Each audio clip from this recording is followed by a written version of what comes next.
Assalamu alaikum, fam. Hope you're doing well. Continue our reading of the Quran. The Saheeh International Translation, I have already finished it. I finished it during Ramadan 2021.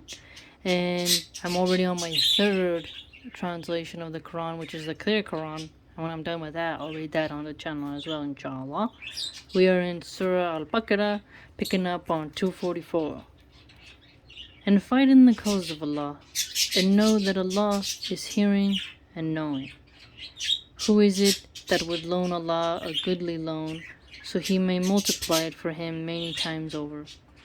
And it is Allah who withholds and grants abundance, and to Him you will be returned. Oh, I forgot to say Bismillah ar-Rahman ar-Rahim. Have you not considered the assembly of the children of Israel after the time of Moses, when they said to a prophet of theirs, "Send to us a king, and we will fight in the way of Allah"? He said, "Would you perhaps refrain from fighting, if fighting was prescribed for you?" They said, "And why should we not fight in the cause of Allah, when we have been driven out from our homes and from our children?" But when fighting was prescribed for them, they turned away, except for a few of them, and Allah is knowing of the wrongdoers. And their prophet said to them, "Indeed, Allah has sent to you Saul as the king." They said, "How can he have kinship over us, while we are more worthy of kinship than him? And he has not been given any measure of wealth." He said, "Indeed, Allah has chosen him over you, and has increased him abundantly in knowledge and stature. And Allah gives His sovereignty to whom He wills, and Allah is all-encompassing in favor and knowing." And their prophet said to them, "Indeed, a sign of His kingship is that the chest will come to you in which is assurance from your Lord, and a remnant of what the family of Moses and the family of Aaron had left, carried by the angels. Indeed, that is a sign for you, if you are believers." And when Saul went forth with the soldiers, he said, "Indeed, Allah will be testing you with a river. So whoever drinks from it is not of me, and whoever does not taste it is indeed of me, excepting one who takes from it in the hollow of his hand." But they drank from it, except a very few of them. Then when he crossed it along with those who believed with him, they said, "There is no power for us today against Goliath and his soldiers." But those who were certain that they would meet Allah said, "How many a small company has overcome a large company by permission of Allah? And Allah is with the patient." And when they went forth to face Goliath and his soldiers, they said, "Our Lord, pour upon us patience, and plant firmly our feet, and give us victory over the disbelieving people." So they defeated them by permission of Allah.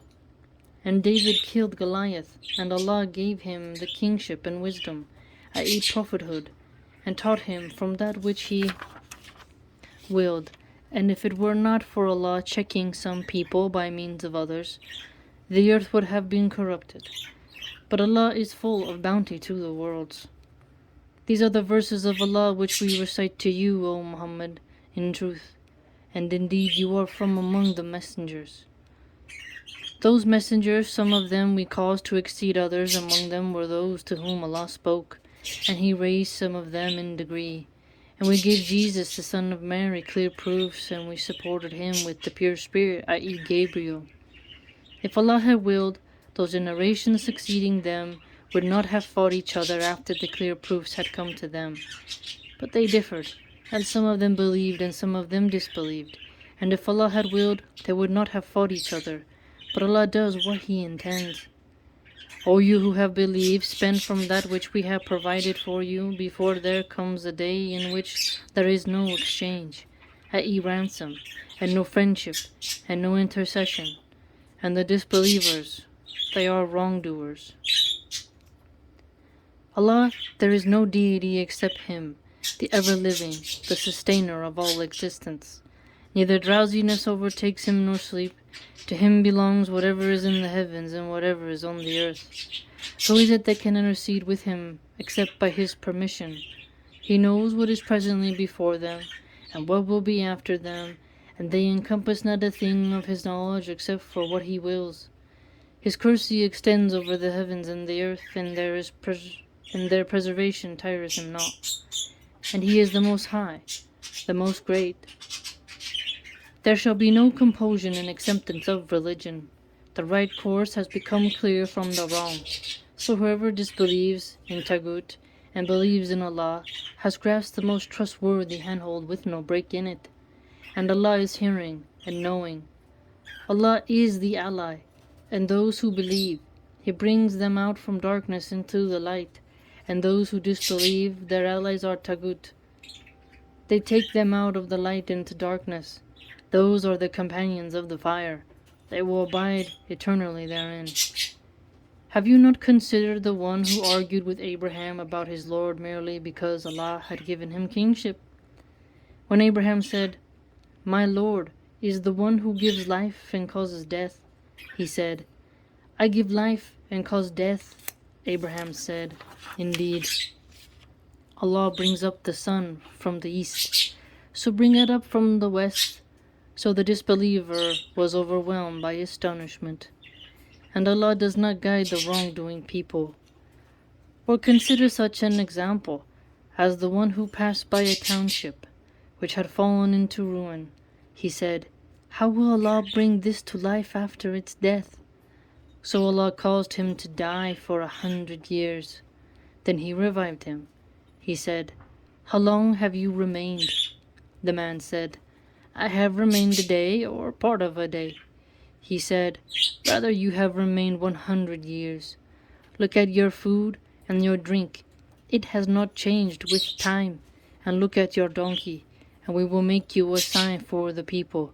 And look at the bones of this donkey, how we raise them, and then we cover them with flesh." And when it became clear to him, he said, "I know that Allah is over all things competent."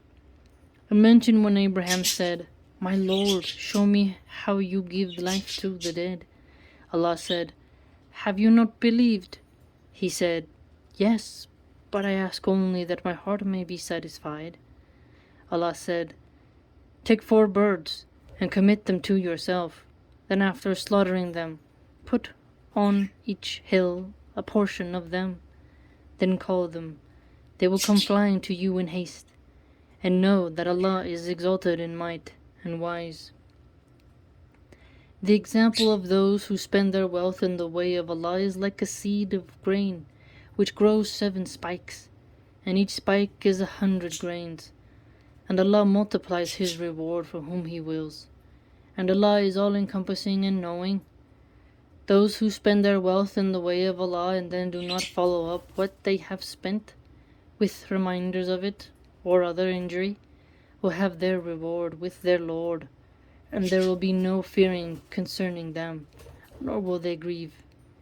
Kind speech and forgiveness are better than charity followed by injury, and Allah is free of need and forbearing. O you who have believed, do not invalidate your charities with reminders of it, or injury as does one who spends his wealth only to be seen by the people, and does not believe in Allah and the last day. His example is like that of a large smooth stone, upon which is dust, and is hit by a downpour that leaves it bare. They are unable to keep anything of what they have earned, and Allah does not guide the disbelieving people. And the example of those who spend their wealth, seeking means to the approval of Allah, and assuring reward for themselves, is like a garden on high ground which is hit by a downpour, so it yields its fruits in double. And even if it is not hit by a downpour, then a drizzle is sufficient, and Allah of what you do is seeing. Would one of you like to have a garden of palm trees and grapevines underneath which rivers flow, in which he has from every fruit?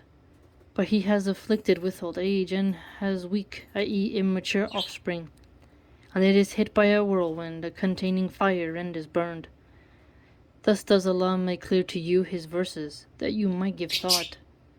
O you who have believed, spend from the good things which you have earned, and from that which we have produced for you from earth, and do not aim toward the defective therefrom, spending from that while you would not take it yourself, except with closed eyes. And know that Allah is free of need and praiseworthy. Satan threatens you with poverty and orders you to immorality, while Allah promises you forgiveness from Him and His bounty. And Allah is all-encompassing and knowing. He gives wisdom to whom He wills, and whoever has been given wisdom has certainly been given much good, and none will remember except those of understanding. And whatever you spend of expenditures or make vows, indeed, Allah knows of it, and for the wrongdoers there are no helpers. If you disclose your charitable expenditures, they are good. But if you conceal them and give them to the poor, it is better for you, and He will remove from you some of your misdeeds thereby. And Allah, with what you do, is fully acquainted. Not upon you, O Muhammad, is responsibility for their guidance, but Allah guides whom He wills. And whatever good you believers spend is for yourselves, and you do not spend except seeking the countenance of Allah. And whatever you spend of good, it will be fully repaid to you, and you will not be wronged. Charity is for the poor who have been restricted for the cause of Allah, unable to move about in the land. An ignorant person would think themselves self-sufficient because of their restraint, but you will know them by their characteristic sign. They do not ask people persistently or at all. And whatever you spend of good, indeed, Allah is knowing of it. Those who spend their wealth in Allah's way, by night and by day, secretly and publicly, they will have their reward with their Lord, and no fear will there be concerning them, nor will they grieve. Those who consume interest cannot stand on the day of resurrection, except as one stands who is being beaten by Satan into insanity. That is because they say trade is just like interest, but Allah has permitted trade and has forbidden interest. So whoever has received an admonition from his Lord and desists may have what is past, and his affair rests with Allah. But whoever returns to dealing in interest or usury, those are the companions of the fire. They will abide eternally therein. Allah destroys interest and gives increases for charities, and Allah does not like every sinning disbeliever. Indeed, those who disbelieve and do righteous deeds and establish prayer and give zakah will have their reward with their Lord, and there will be no fear concerning them, nor will they grieve. O you who have believed, fear Allah and give up what remains due to you of interest, if you should be believers. And if you do not, then be informed of a war against you from Allah and His Messenger. But if you repent, you may have your principle, thus you do no wrong, nor are you wronged. And if someone is in hardship, then let there be postponement until a time of ease. But if you give from your right as charity, then it is better for you, if only you know. And fear a day when you will be returned to Allah, then every soul will be compensated for what it earned, and they will not be wrong, i.e. treated unjustly. O you who have believed, when you contract a debt for a specified term, write it down, and let a scribe write it between you in justice. Let no scribe refuse to write as Allah has taught him. So let him write, and let the one who has the obligations, i.e. the debtor, dictate, and let him fear Allah, his Lord, and not leave anything out of it. But if the one who has the obligation is of limited understanding, or weak, or unable to dictate himself, then let his guardian dictate injustice, and bring to witness 2 witnesses from among your men. And if there are not 2 men available, then a man and 2 women from those whom you accept as witnesses, so that if one of them, i.e. the women, errs, then the other can remind her. And let not the witnesses refuse when they are called upon, and do not be too weary to write it, whether it is small or large, for its specified term, that is more just in the sight of Allah, and stronger as evidence, and more likely to prevent doubt between you, except when it is an immediate transaction, which you conduct among yourselves. For then there is no blame upon you if you do not write it, and take witnesses when you conclude a contract, Let no scribe be harmed or any witnesses for you if you do so. Indeed, it is a grave disobedience in you, and fear Allah, and Allah indeed teaches you, and Allah is knowing of all things.